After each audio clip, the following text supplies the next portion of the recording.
देवी चौधरानी भाग 2।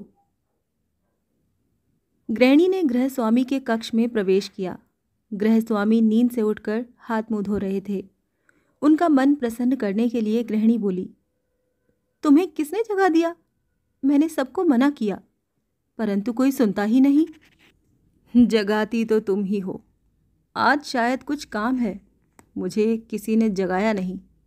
बात क्या है? गृहिणी हंसती हुई बोली, आज एक घटना घटी है, उसे ही कहने आई हूँ।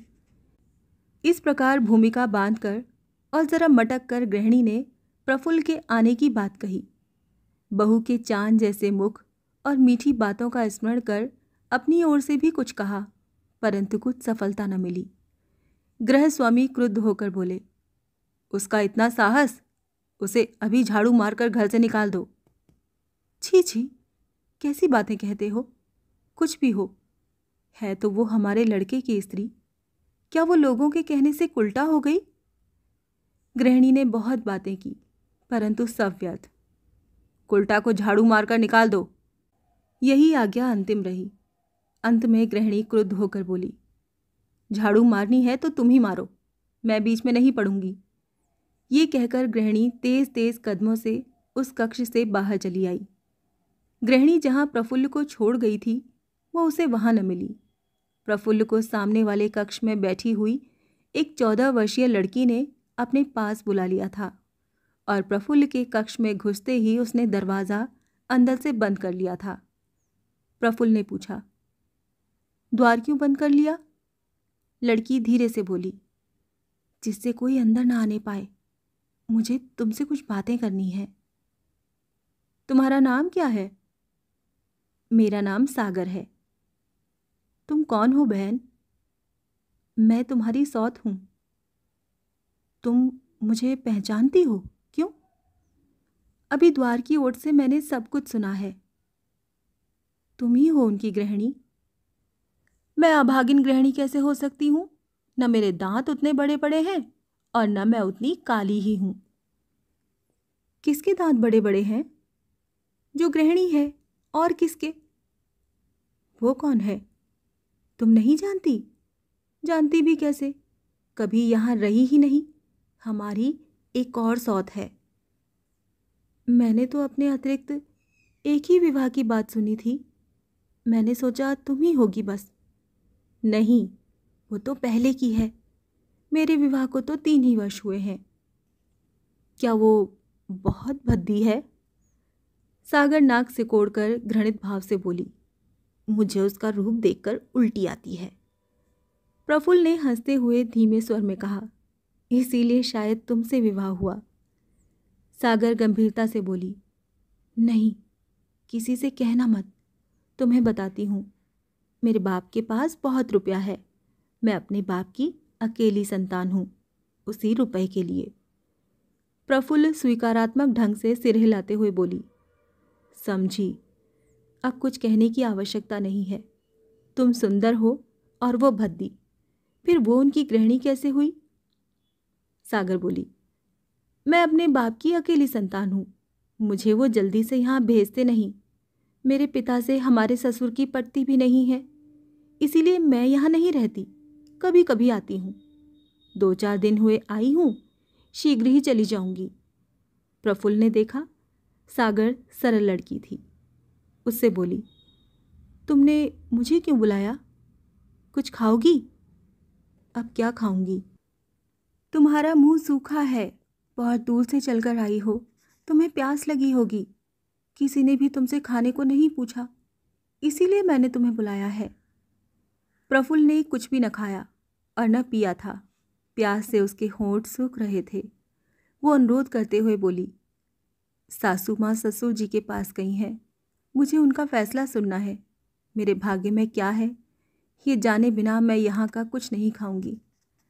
सागर प्रफुल्ल को समझाते हुए बोली, नहीं नहीं, तुम्हें इन लोगों को कुछ भी खाने की बिल्कुल आवश्यकता नहीं है। खाने के लिए मेरे मायके का है। ये कहकर सागर भोजन की कुछ सामग्री लाकर प्रफुल्ल के मुंह में ठूंसने लगी। प्रफुल्ल को कुछ खाना ही पड़ा। सागर ने ठंडा पानी दिया। उसे पीकर प्रफुल्ल कुछ स्वस्थ हुई। वो बोली, मैं तो स्वस्थ हुई, परंतु मेरी माँ बिना खाए मर जाएगी। तुम्हारी माँ कहाँ गई?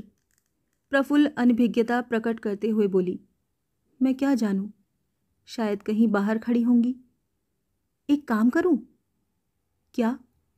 ठाकुरानी को उनके पास भेजूं? ठाकुरानी कौन है? ठाकुर की बुआ, वो यहीं रहती हैं। वो क्या करेंगी? तुम्हारी माँ को कुछ खिलाएंगी। माँ यहाँ का कुछ भी न खाएगी।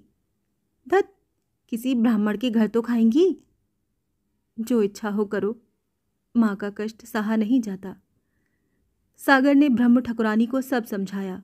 वो बोली, हाँ बेटी, गृहस्थ के घर से कोई भूखा कैसे जा सकता है। वो उन्हें खोजने चली गई। प्रफुल्ल बोली, पहले जो बातें कर रही थी वही करो बहन। बातें क्या? मैं यहाँ नहीं रहती, रह भी न पाऊंगी। मेरा भाग्य तो मिट्टी के आम जैसा है। देवता का भोग कभी नहीं बनूंगी। तुम आई हो तो जैसे भी हो रहो, मैं उस चुड़ैल को देख भी नहीं सकती। मैं तो रहने ही आई हूँ, रहने पाऊँ तब तो। देखो, ससुर की आज्ञा न भी हो तब भी तुम चली न जाना। जाऊंगी नहीं तो क्या करूंगी? किसके लिए रहूंगी? रहूं तो यदि क्या? यदि तुम मेरा जन्म सार्थक करा सको। वो कैसे होगा बहन? प्रफुल्ल थोड़ा हंसी, परंतु तुरंत ही उसकी आंखों से आंसू गिरने लगे। वो बोली, नहीं समझी बहन। सागर तब समझी। वो कुछ सोचकर बोली, संध्या के बाद इसी कोठरी में आकर बैठना।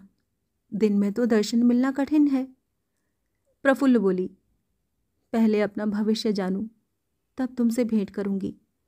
भाग्य में जो कुछ भी हो, एक बार उनसे भेंट करके जाऊंगी।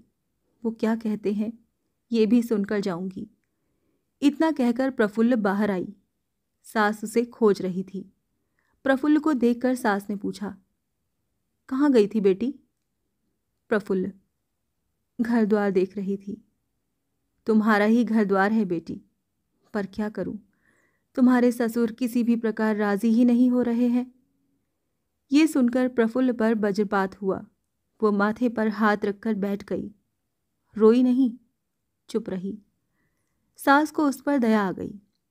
उसने मन में सोचा, एक बार और प्रयत्न करके देखूं।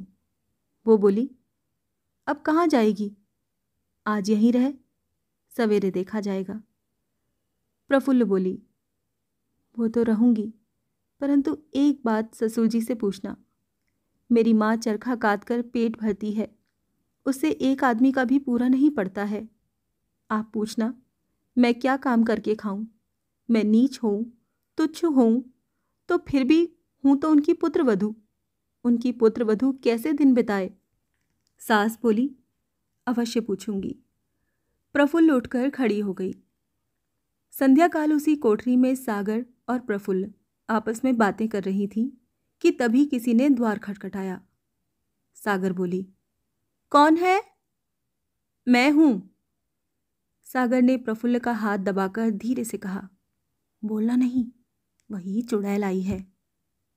सौत? हाँ, चुप। कोठरी में कौन है? बोलती क्यों नहीं सागर बहू? तुम कौन हो?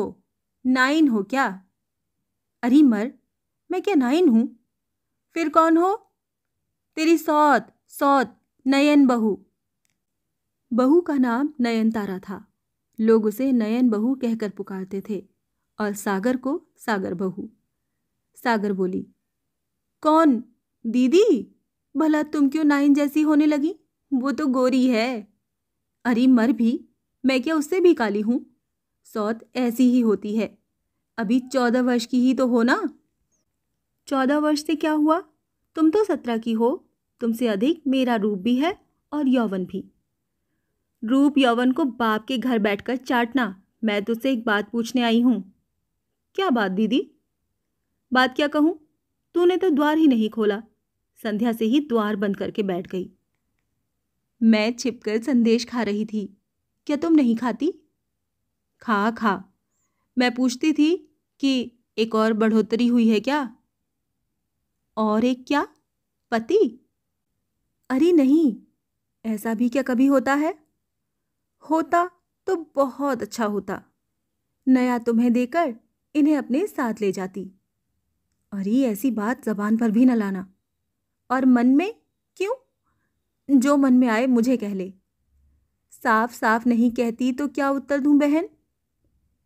एक और बहू आई है क्या? कौन बहू? किसकी बहू? वही बहू, मैं जानती हूं। मैंने तो नहीं सुना। वो कुल्टा। मैंने वो भी नहीं सुना। हमारी एक कुल्टा सौत और है, सुना नहीं तूने? नहीं तो? वो जो पहला विवाह हुआ था, परंतु वो तो ब्राह्मण की लड़की है। ब्राह्मणी होती तो उसके साथ गृहस्थी न चलती। अगर पति तुम्हें विदा करके मेरे साथ गृहस्थी चलाए तो क्या तुम कुल्टा हो जाओगी? तू मुझे गाली क्यों देती है री? तो तुम किसी को गाली क्यों देती हो जी? अच्छा, मैं जाकर ठकुरानी जी से कहती हूँ तू बड़े आदमी की लड़की है, इसीलिए मुझे मनमानी कहती है। ये कहकर नयनतारा लौट गई।